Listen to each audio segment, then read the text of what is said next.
Assalamualaikum warahmatullahi wabarakatuh. Kembali lagi di channel Teman Misterius. Apa kabar kalian semua? Semoga sehat selalu dan semoga diberi kelancaran dalam segala urusannya. Di kesempatan kali ini saya Dayun akan bawakan sebuah cerita yang berjudul Petaka Donor Mata Tanpa Identitas. Cerita ini ditulis oleh akun Facebook bernama Naila Nur Fajriah. Bagaimana dan seperti apa kelengkapan ceritanya? Tentunya tak usah berlama-lama. Langsung saja kita masuk ke ceritanya. Dini hari, kecelakaan terjadi. Mobil dengan kecepatan tinggi melaju kencang hingga tanpa sadar melawan arus. Hingga di titik terakhir, akhirnya mobil tersebut berhenti setelah menabrak truk tangki Pertamina. Alhasil, ledakan besar pun terjadi. Beberapa orang meregang nyawa dan tak dapat diselamatkan. Begitupun dengan dua kendaraan lainnya yang terparkir di belakang truk tangki itu, yang tadinya menunggu tanda rambu lalu lintas menghijau. Naasnya dari arah tak terduga, ada mobil yang tiba-tiba putar balik dan melawan arus, menabrak kendaraan yang sedang berhenti. Darah mengucur. Malam yang dingin menjadi saksi tragedi tragis itu. Setengah jam kemudian, polisi dan ambulan akhirnya sampai di tempat kejadian. Para petugas berseragam langsung memasang polisi lain dan menutup jalan, mengalihkan kendaraan yang melintas untuk dibawa ke jalur lain. Petugas rumah sakit langsung menyiapkan tandu dan mengangkat para mayat masuk ke ambulan secara bergantian. Dikarenakan ambulan yang tersedia hanya 2 buah. Di samping itu, korban kecelakaan tersebut dikisarkan lebih dari 10 orang. Maka mereka harus membawa jenazah tersebut secara bergantian ke rumah sakit terdekat.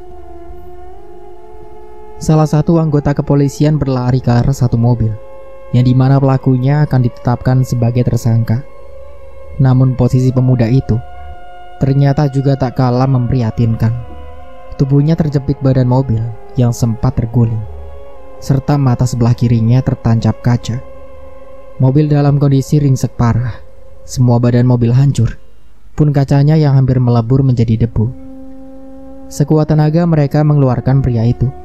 Beruntungnya mobil tersebut terselamatkan dari ledakan hebat itu. Mereka mengantongi kartu identitas dan di mana di situ jelas tertulis nama dan alamat pemuda itu. Usianya masih 25 tahun. Statusnya belum menikah. Terdapat satu file yang membuat para anggota kepolisian tersebut merasa tercengang. Tertera di sana satu nama pengusaha terkenal, di mana seluruh dunia pun pasti mengenal sosok tersebut. Rupanya pemuda itu adalah anak dari pengusaha tambang batu bara ternama di negeri ini. Tak ada unsur lain di balik kecelakaan tragis itu selain mengantuk, karena mereka tak menemukan alkohol, narkoba, ataupun jenis miras lainnya di dalam mobil itu.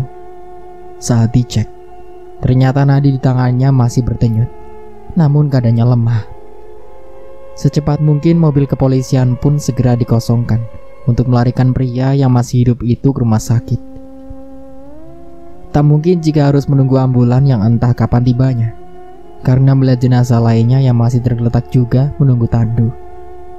Petugas lainnya langsung datang ke rumah si pria ini, mengabari seluruh anggota keluarganya bahwa anaknya kecelakaan. Alhasil, setelah keluarga mengetahuinya, baru-barulah mereka datang ke rumah sakit yang tadi disebutkan untuk melihat keadaan putra mereka. Sampai sana mereka kaget, karena sang putra, yaitu lelaki yang akan ditetapkan sebagai tersangka itu, ternyata tidak terdaftar di kamar pasien, melainkan langsung dibawa ke ruang ICU. Dokter menyarankan dibawa ke sana, karena posisi terakhir saat melihat kondisinya, pemuda ini sudah dalam keadaan kritis. Apalagi melihat kaca yang tertancap dalam di area bola matanya. Keluarga menangis histeris melihat kondisinya, terlebih ayah dari pemuda tersebut. Ternyata pengusaha tambang batubara ini hanya memiliki putra tunggal, yaitu pemuda yang masih ditangani di ruang ICU itu. Pupus sudah harapan mereka ketika melihat anak yang paling dibanggakannya sedang berjuang melawan maut di dalam sana. Kronologi sebenarnya sudah diceritakan oleh pihak kepolisian saat datang ke rumah. Pihak keluarga juga telah mengatakan bahwa pemuda itu sama sekali tidak pernah mengonsumsi minuman ataupun obat-obatan terlarang. Jadi, Kesimpulannya memang benar, bahwa dugaan kecelakaan tragis malam itu diakibatkan karena pemuda ini dalam keadaan kantuk yang luar biasa. Apalagi ayahnya sempat mengatakan bahwa sang putra terakhir kali menghubunginya akan kembali ke rumah setelah berlibur bersama kawan-kawannya. Untung saja saat itu ia sendirian. Jika masih dengan kawannya yang lain, entah apa yang akan ayahnya jelaskan kepada pihak orang tua dari para teman seputra semata wayangnya itu. Setelah menunggu lama, akhirnya 2 dokter dan beberapa perawat keluar dari ruangan. Mereka menghampiri keluarga besar pemuda itu sembari menggelengkan kepala dan meminta maaf. "Bagaimana, Dok, keadaan anak saya?" tanya sang seorang wanita yang sedari tadi cemas tidak karuan. "Saya sudah berusaha semaksimal mungkin. Putra bapak dan ibu selamat, namun kondisinya sangat kritis. Dan..." Dokter itu seperti berat untuk melanjutkan ucapannya. "Dan apa, Dok? Katakan." Tak sabar lagi, ayah dari pemuda itu langsung mencengkram kerah baju dokter tersebut.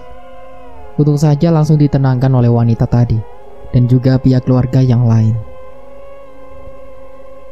"Maafkan suami saya, Dok. Dia begini karena khawatir dengan keadaan putranya," ujar sang perempuan itu. Dokter itu mengangguk.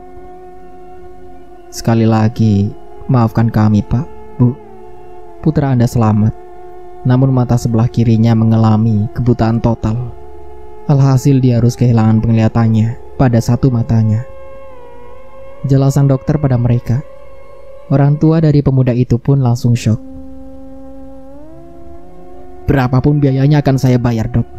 Tapi tolong carikan pendonor mata untuk anak saya. Jika putra saya siuman nanti, apa yang harus saya katakan padanya? Saya tak tega melihat putra saya yang umurnya masih muda harus mengalami hal seburuk itu," serunya. "Saya akan usahakan, Pak. Cari donor mata itu susah-susah gampang. Harus diperiksa dulu apakah kornea matanya cocok atau tidak dengan jenis mata anak Bapak," tutur dokter itu. "Saya nggak peduli mau cocok atau tidak. Yang penting anak saya bisa melihat lagi. Saya akan bayar berapapun, asalkan dokter mau mencarikan pendonor mata untuk anak saya," ungkap bapak dari pemuda itu lagi. Ia menekan dokter itu untuk segera mencarikan pendonor mata bagi putranya. "Dok, dalam kecelakaan malam ini ada banyak sekali korban. Yang lainnya seluruh badannya sudah terbakar dan tak terbentuk. Tapi tadi pas di ruang jenazah, saya menemukan mayat seorang perempuan yang keadaan wajah dan tubuhnya masih utuh. Kalau tidak keberatan, kita bisa mengambil satu kornea matanya untuk didonorkan kepada pemuda yang masih terbaring itu." Suster yang tadinya diam, kini mulai berbisik kepada dokter itu dan menyarankan hal tersebut. "Maksudnya, dengan memberikan mata jenazah sebagai pendonor, begitu?" Dokter tersebut agaknya kurang setuju. "Apa kamu tidak berpikir bagaimana pendapat keluarganya nanti jika salah satu kornea matanya didonorkan pada orang lain?" ucap dokter itu. "Dia kan sudah meninggal, Dok. Lagi pula petugas kepolisian sudah memeriksa dan tidak menemukan identitas apapun dari mayat tersebut," tutur suster itu kembali. "Apa dokter tidak tahu bahwa lelaki yang mengancam Anda tadi merupakan salah satu pengusaha tambang batubara ternama di negeri ini? Bagaimana kalau dia nanti menuntut rumah sakit ini dan kita..." "Bicaramu semakin ngawur. Mencari pendonor mata yang sesuai bukanlah tugas yang gampang. Meskipun ada, kita harus memeriksa dulu keadaan matanya. Apakah ada masalah yang serius apa tidak?" jelasnya kepada perawat tersebut. "Baiklah, saya konfirmasi dulu dengan keluarga korban. Nanti jika ada pihak dari keluarga jenazah tadi mencoba menghubunginya, segera lapor ke saya. Dan kamu bisa lanjutkan tugas malam ini. Jangan lupa periksa ulang pasien tadi. Kalau ada apa-apa dengan keadaan pasien, langsung hubungi saya," imbunya lagi. "Baik, Dok." Mereka akhirnya kembali ke tugas masing-masing. saat dokter itu akan menyampaikan sesuatu tentang donor mata untuk anak dari pengusaha tambang batu bara itu. Tiba-tiba, pihak kepolisian sudah datang terlebih dahulu untuk menjumpai keluarga pemuda itu. Jadi, dokter tersebut memilih pergi dan memeriksa pasien lainnya. "Selamat malam, Pak," sapa petugas berseragam itu. "Iya, malam." Lelaki itu agaknya tahu apa maksud tujuan polisi itu kemari. "Begini, Pak, ini kasus yang sangat serius.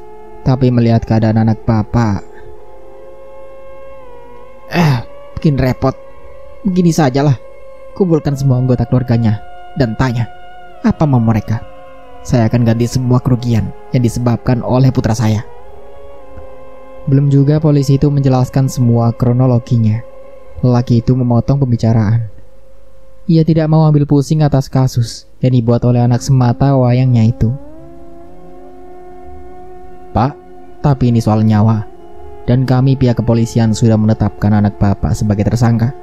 Dan jika anak Bapak sudah siuman, maka kami, para anggota sudah ditugaskan menjemput paksa anak Bapak untuk dibawa ke sel tahanan," tutur komandan kepolisian itu. Tak kunjung lama, beberapa orang turut menghampiri pengusaha ternama itu. "Benar, jebloskan saja anaknya ke penjara. Dia telah menyebabkan semua anggota keluarga saya tewas." "Setuju. Adik dan mama saya juga menjadi korbannya." Hiruk pikuk. Suara sorak-sorai di rumah sakit mengundang kericuhan. Orang-orang yang ada di rumah sakit langsung mengabadikan momen tersebut dan merekamnya. Berdalih menghindari semuanya, lelaki yang diduga ayah dari pemuda yang terbaring itu langsung menelepon pengacaranya. Ia tak bisa menuntaskan sendiri dan melawan satu persatu orang-orang yang diduga merupakan keluarga korban. Setelah menunggu, akhirnya 4 orang pria berjas datang ke rumah sakit tersebut dan langsung menghampiri lelaki itu. Mereka berjalan menjauh dari kerumunan, memperbincangkan segala tragedi yang menyangkut putranya. Setelah berbincang agak lama, pengacara itu terlihat berbicara kepada satu persatu keluarga korban. Mereka terlihat berbisik, entah mendiskusikan apa. Lalu, 2 orang yang datang bersama pengacara tersebut disuruh mengambil benda yang telah dibawanya menurut arahan lelaki pengusaha tadi. 2 tas koper besar berwarna hitam itu dikeluarkan, ditenteng oleh mereka menuju ke dalam. Saat tas tersebut dibuka, pihak keluarga korban langsung kaget. Ternyata tas itu berisi uang yang kisaran jumlahnya mungkin bisa puluhan juta. "Begini, Pak, Bu, anak saya sedang terbaring di sana, dan saya akan pastikan bagaimanapun masalahnya, saya akan jamin anak saya tidak akan dipenjarakan. Ini ada uang per koper berisi 100 juta. Saya sudah ambil keputusan. Masing-masing korban akan mendapatkan uang tersebut. Dan sebagai gantinya, Anda harus mencabut laporan itu. Bebaskan anak saya dari tuduhan," ujar pengusaha itu pada keluarga korban. Agaknya ia mencoba untuk bernegosiasi. "Maksud Anda ingin menukar nyawa anak kami dengan uang tersebut?" seru salah seorang dari mereka. "Ya, bisa dibilang seperti itu," jawabnya enteng. Kini ia mengambil posisi duduk dengan satu kakinya ditekuk ke atas. Setelah itu, mereka mencoba berunding, berbisik menjauh dari lelaki pengusaha itu.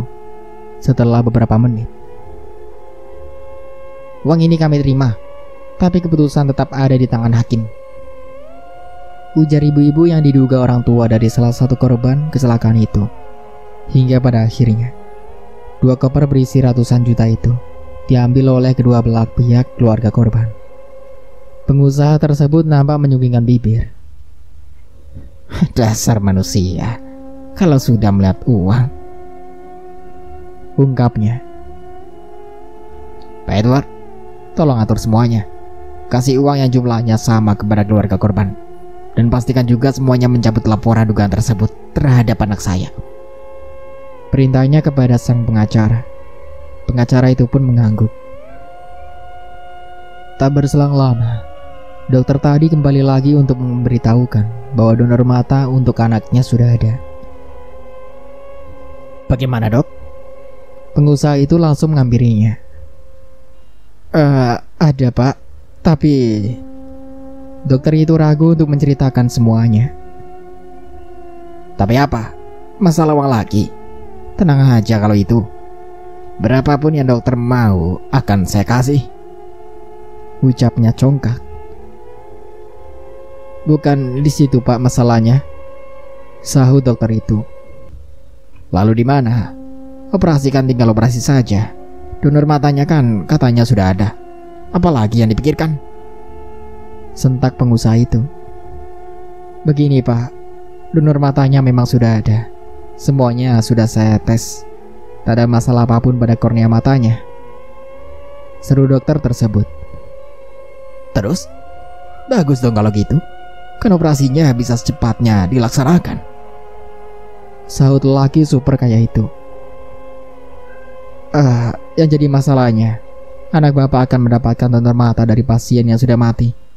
Saya kesini mau menyampaikan hal itu, sekaligus meminta tanda tangan sebagai persetujuan. Jelas dokter itu yang kini berterus terang padanya. Sejenak pengusaha itu berpikir. Tidak apa-apa lah, Mas. Yang penting kan Arya bisa melihat lagi.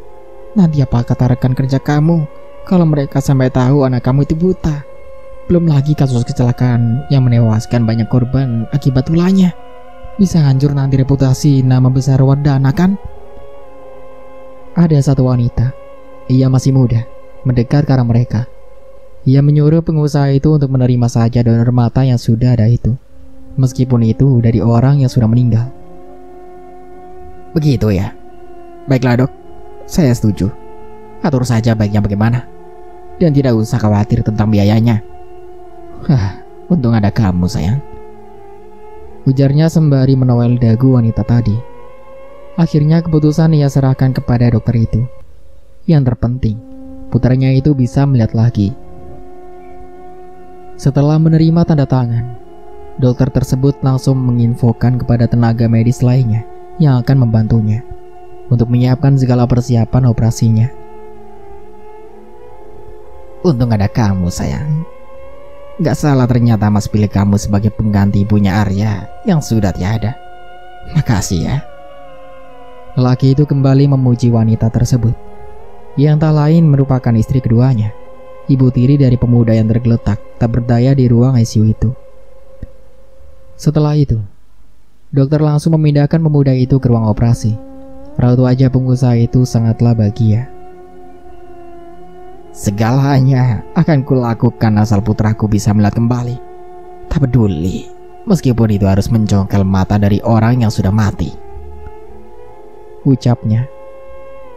Istri kedua dari pengusaha tersebut tampak menyandarkan kepalanya pada pundak sang suami. Semoga Arya bisa segera pulih ya, Mas, tuturnya sembari menyeka air mata palsunya. Semenjak kepergian sang ibunda, entah mengapa pemuda bernama Arya itu sangat membenci ibu tirinya ini. Ia menganggap sebab akibat dari kematian ibunya merupakan ulah dari sang wanita itu yang ingin menguasai seluruh harta dan kekayaan keluarga Wardana. Sempat dahulu Arya pergi ke orang pintar karena dirinya merasa ibunya meninggal dengan cara tak wajar. Dan ternyata benar dugaannya. Mbak dukun itu menyatakan bahwa sang ibu mati karena disantet. Terakhir kali, sebelum meninggal, ibunya sempat memuntahkan cairan darah berwarna hitam pekat. Dan dalam cairan tersebut terdapat beberapa belatung berukuran besar. Namun saat Arya akan memberitahukan hal tersebut kepada sang ayah, ibunya mencegahnya. Ia tak mau jikalau sampai ayahnya berseteru dengan putranya sendiri gara-gara hal yang tak masuk di akal.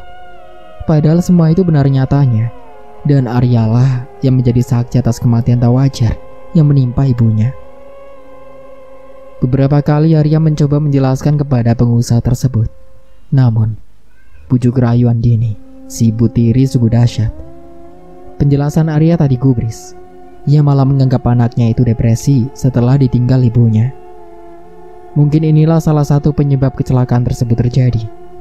Terakhir sebelum kecelakaan, ternyata pada hari itu, ia sempat terlibat konflik kecil dengan ibu tirinya yang menyebabkan Arya lari dari rumah dengan pikiran kacau.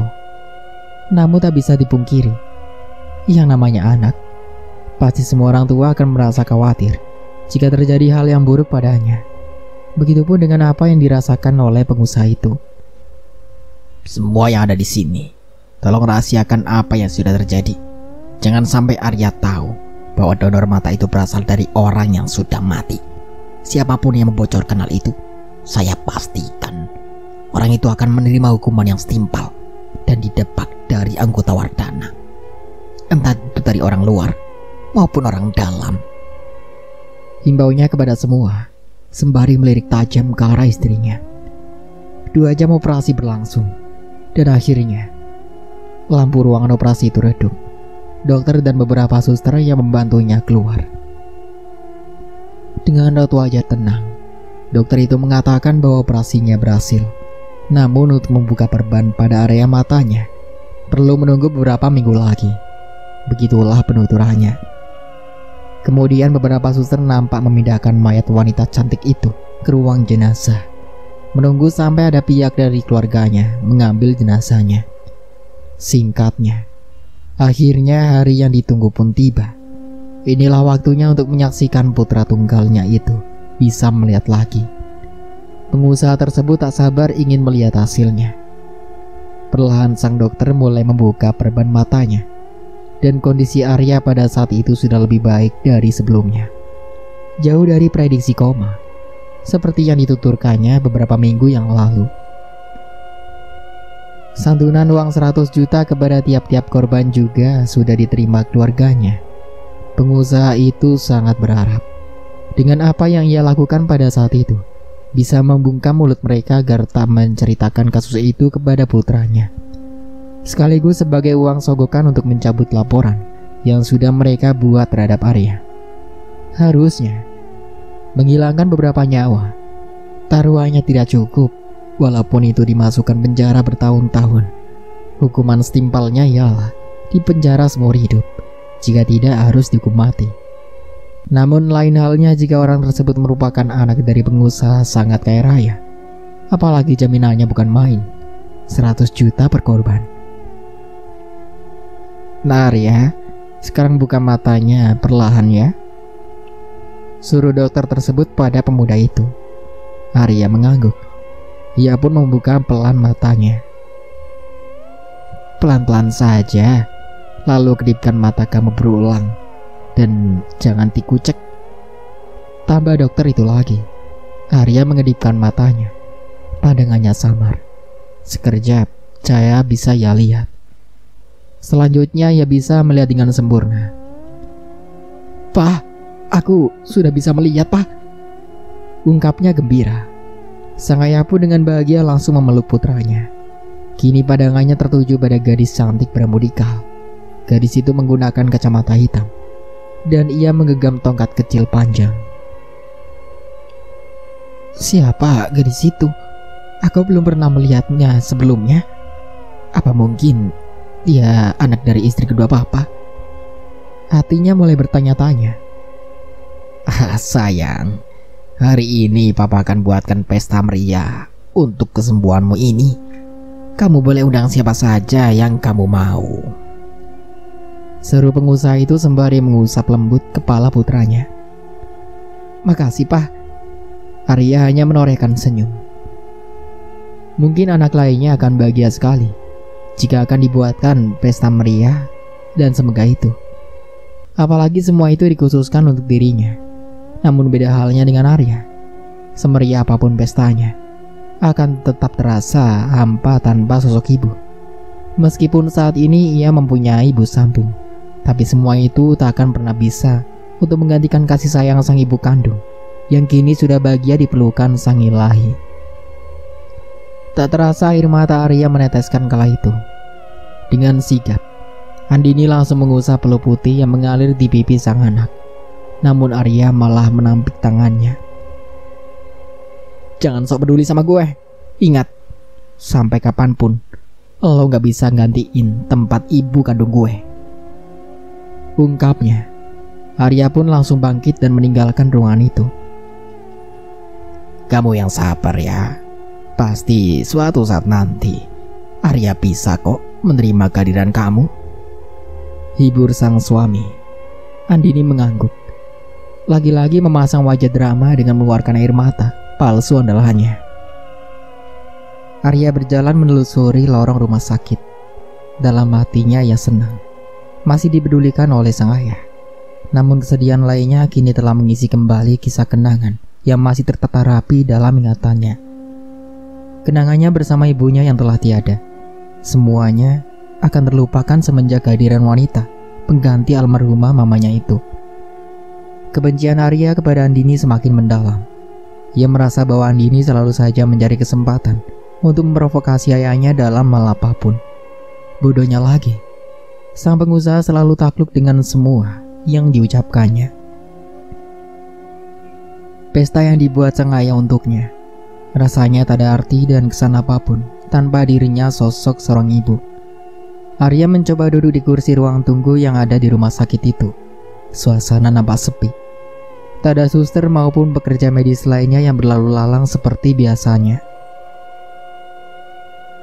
Berlarut dalam kesedihan itu tidak baik. Sungguh terkejutnya pemuda itu ketika mendengar suara seorang wanita yang tengah berbicara.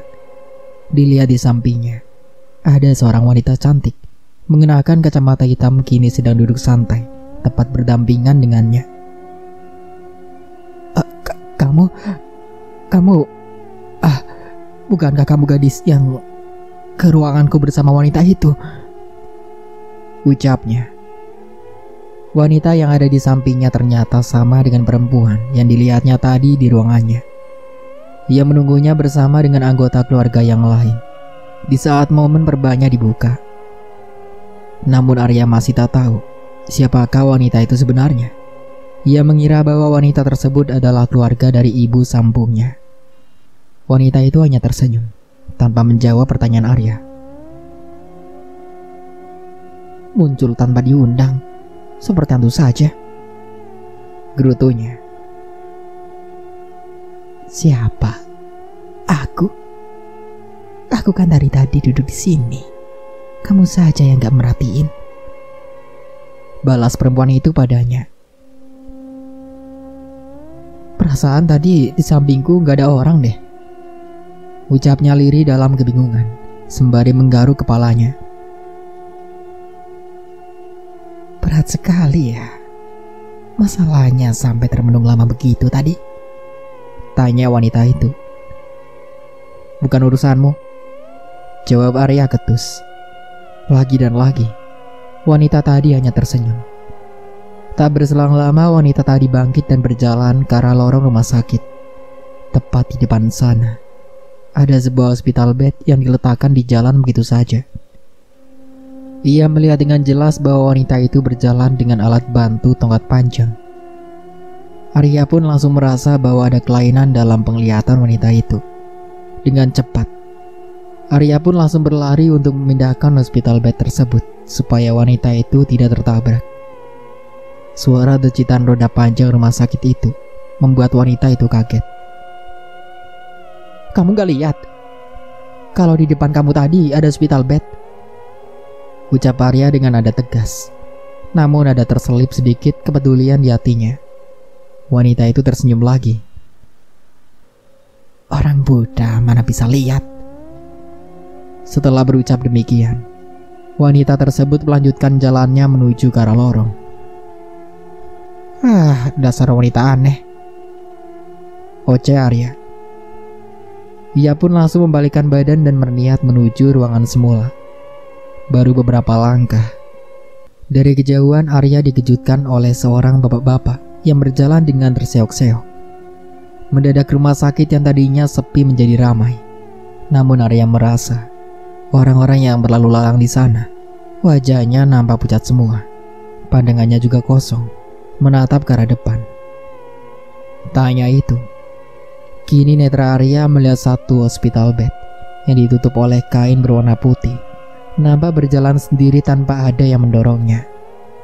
Ranjang itu seperti berisi jenazah seseorang. Bulu kuduk Arya pun langsung meremang. Hospital bed berisikan mayat seorang itu kini berjalan sendiri ke arahnya. Arya langsung mundur beberapa langkah. hingga tanpa sadar ia menabrak seseorang. Saat menoleh, Arya kaget. Ternyata yang ditabraknya adalah bapak-bapak yang berjalan di depannya tadi dengan langkah terseok-seok. Loh, bukannya bapak ini tadi ada di sana? Ucapnya heran dalam hati. Bapak itu kini terkejut akibat ditabrak oleh Arya tadi. Maaf pak, saya nggak sengaja. Serunya sembari mengulurkan tangan kepada bapak tersebut, berniat ingin membantunya berdiri. Nak, bisa tolong bapak tidak? Ujar bapak itu dengan wajah menunduk. Baru juga akan menjawab. Kini Arya melihat genangan darah yang mengalir begitu deras di lantai. Darah itu menetes dari kening bapak-bapak itu. Pak, bapak kenapa? Arya langsung mendongakkan wajah ke lelaki tua yang ada di hadapannya saat itu. Ia pun seketika langsung jatuh terjungkal. Bapak-bapak itu wajahnya hancur tak berbentuk. Mukanya dipenuhi oleh darah. Tolong bapak, nak, ujarnya. Arya pun takut langsung berlari meninggalkan tempat itu. Nafasnya tersengal akibat berlarian tadi. Kini posisi Arya sudah dekat dengan ruangannya. Ia bisa melihat kala itu sang ayah tengah berbicara dengan dokter yang menanganinya tadi. Dengan tertatih sambil memegangi perutnya, Arya pun menghampiri mereka. Dari mana kamu ini? Kelayapan saja, cecar pengusaha itu kepada putranya. Kamu itu belum sembuh total, jadi jangan kabur-kaburan, imbu sang ayah lagi padanya. Gak kemana-mana, cuman cari angin saja. Bosan di dalam terus, sautnya. Kemudian masuk ke dalam ruangan. Pak, jangan lupa ingatkan Nak Arya untuk minum obatnya secara teratur. Saya permisi dulu, mau menangani pasien yang lain. Tutur dokter tersebut sebelum berlalu pergi. Arya kembali merebahkan tubuhnya di ranjang rumah sakit itu. Apa yang terjadi pada aku sebenarnya? Mengapa sekarang aku bisa melihat mereka? Makhluk yang tak kasat mata. Dan mataku yang sebelah rasanya berat sekali. Arya mengucek matanya. Jangan dikucek, kamu itu baru saja buka perban. Sang ayah langsung menghentikan tindakan putranya. Pak, apa yang terjadi sebenarnya sebelum aku sadar? Dan kenapa mataku tadi diperban? Tanyanya kepada pengusaha itu. Kamu gak ingat? Ayahnya kembali mengajukan pertanyaan. Arya menggeleng. Kamu kecelakaan, mobilmu hancur, dan mata kamu yang sebelah tertancap kaca. Makanya dokter perlu mengoperasinya. Jelas sang ayah. Tertancap kaca? Tapi bagaimana cara dokter mengoperasinya? Bukankah seharusnya mata Aryani buta? Arya terus melontarkan pertanyaan hingga membuat papanya bingung harus menjawab apa. Kamu ini banyak sekali pertanyaan yang diajukan. Harusnya kamu ini bersyukur karena mata kamu bisa buat melihat lagi. Papanya berusaha untuk menutupi yang sebenarnya terjadi.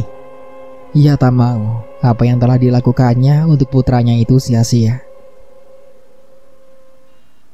Tapi mata sebelah Arya rasanya berat.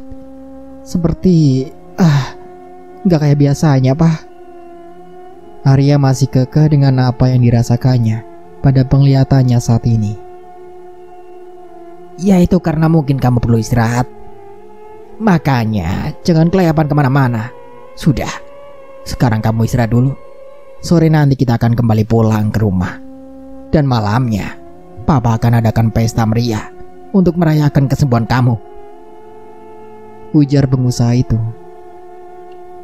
Sebelum pergi dari ruangan, lelaki tersebut memastikan bahwa putranya itu harus merasa nyaman di rumah sakit ini.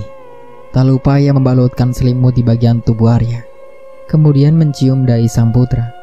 Setelah itu, meninggalkannya sendirian dalam ruangan tersebut agar putranya itu bisa beristirahat.